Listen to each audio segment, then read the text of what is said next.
Olá e bem-vindos. Hoje a gente vai mergulhar fundo no coração sombrio da Grande Guerra, o sétimo livro do Mahabharata, o Drona Parva.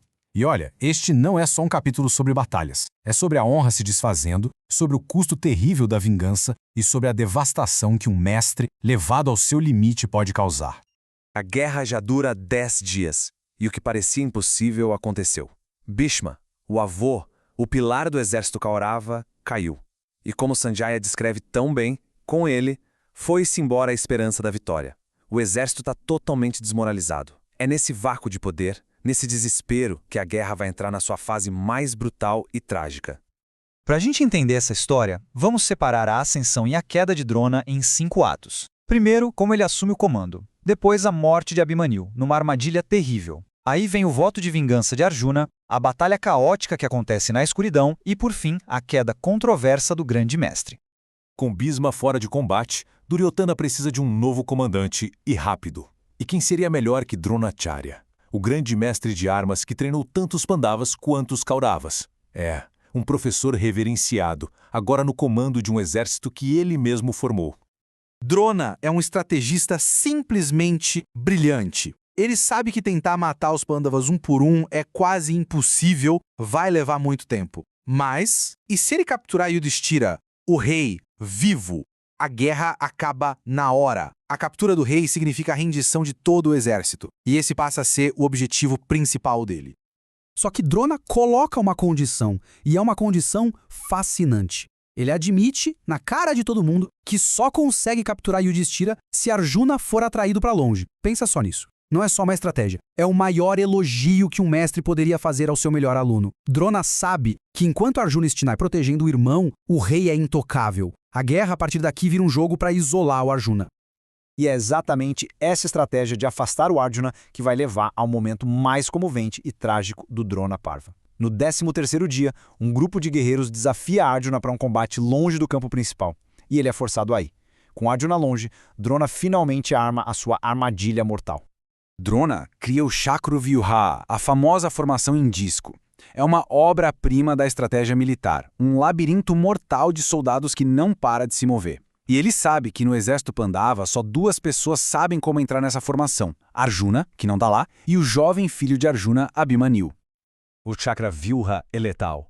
É como uma espiral que se fecha em quem entra. Abhimanyu, muito corajoso, sabe como romper as linhas externas. Um segredo que ele aprendeu com o pai. O problema é que ele só sabe entrar, ele não sabe sair. Os outros Pandavas prometem que vão entrar logo atrás dele, mas a armadilha de Drona é muito mais complexa do que eles imaginam. Assim que Abhimanyu entra, Jayadratha usa uma bênção divina que ele tinha para fechar a passagem, isolando o garoto de qualquer ajuda. O jovem herói fica lá, sozinho, cercado pelos maiores guerreiros do exército Kaurava. Pensa só na lista. O próprio mestre dele, Drona, o poderoso Karna, o próprio Duryodhana, todos os gigantes da guerra, juntos contra um único rapaz. Abhimanyu luta com a fúria de um leão. Ele causa uma destruição inacreditável, mas as chances são impossíveis. E aí, num ato que quebra todas as regras de uma guerra justa, 7 dos maiores guerreiros o atacam ao mesmo tempo, desarmando-o e matando-o brutalmente. 1 contra 7. Quando Arjuna volta para o acampamento e descobre que seu filho foi morto, o luto dele se transforma numa fúria que não tem tamanho. Essa citação captura perfeitamente a dor e a incredulidade dele. O guerreiro que antes não queria lutar, agora tem um único e terrível propósito: vingança. A morte de Abhimanyu é o ponto de virada definitivo para Arjuna. Ele descobre que foi Jayadratha o responsável por bloquear a ajuda ao seu filho, e o coração dele se enche de um desejo de vingança tão, mas tão poderoso que ele faz um juramento que deixa os 2 exércitos em choque. Esse é, sem dúvida, um dos juramentos mais terríveis de todo o Mahabharata. Arjuna não só jura matar Jayadratha, ele coloca a própria vida em jogo. Ele tem até o pôr do sol do dia seguinte para cruzar o exército Kaurava inteiro e cumprir a promessa. Se ele falhar, ele mesmo vai entrar no fogo. O 14º dia se torna uma corrida desesperada contra o tempo. Drona monta uma formação quase impenetrável para proteger Jayadratha. Arjuna, com Krishna guiando sua carruagem, luta com uma fúria que ninguém nunca viu. Mas o sol continua seu caminho no céu, e o alvo dele ainda está muito longe. E é aqui que a gente vê uma das intervenções divinas mais famosas da guerra. Vendo que o sol está quase se pondo e Arjuna não vai conseguir chegar a tempo, Krishna usa seu poder, o Sudarshana Chakra, para criar uma escuridão que parece o anoitecer. O exército Kaurava comemora, achando que Arjuna falhou e que vai ter que cumprir seu voto de se matar.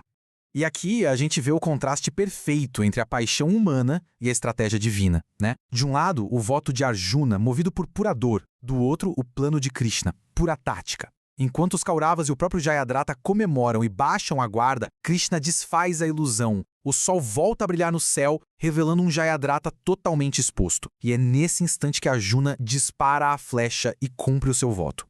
Mas a vingança de Arjuna não acaba com o dia de luta. Muito pelo contrário. Exaustos, mas tomados pela fúria, os exércitos não se retiram. Pela primeira vez na guerra, a batalha continua depois do pôr do sol. E o campo de Kurukshetra mergulha num caos que ninguém nunca tinha visto.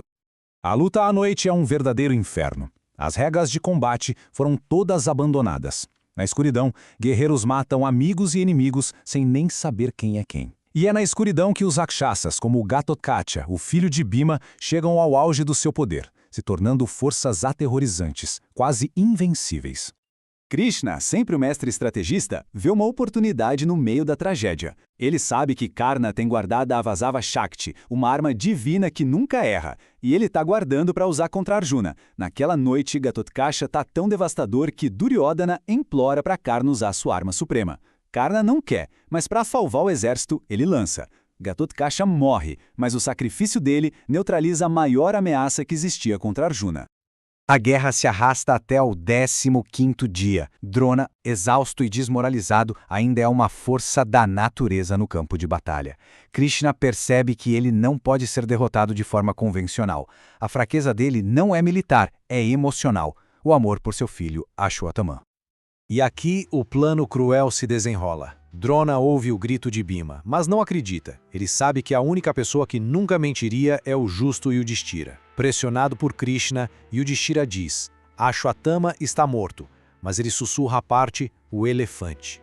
Drona, ouvindo só a primeira parte, acredita. Dominado pela dor, ele larga as armas e começa a meditar ali mesmo, no campo de batalha. E é nesse momento que Drishtyadumna, cumprindo seu destino, o decapita. E tem um detalhe aqui que ilustra perfeitamente o custo moral dessa vitória. No exato momento em que Yudhishthira fala essa meia-verdade, a sua carruagem, que sempre flutuou a centímetros do chão como um símbolo da sua retidão perfeita, desce e toca a terra. Para vencer, o mais virtuoso dos homens teve que sacrificar a própria verdade.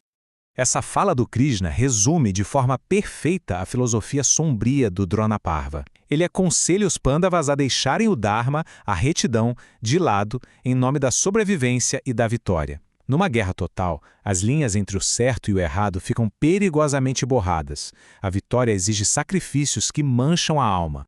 E é assim que termina o comando de Drona. Não com a glória de um guerreiro, mas com a tragédia de um pai enganado e a corrupção da virtude.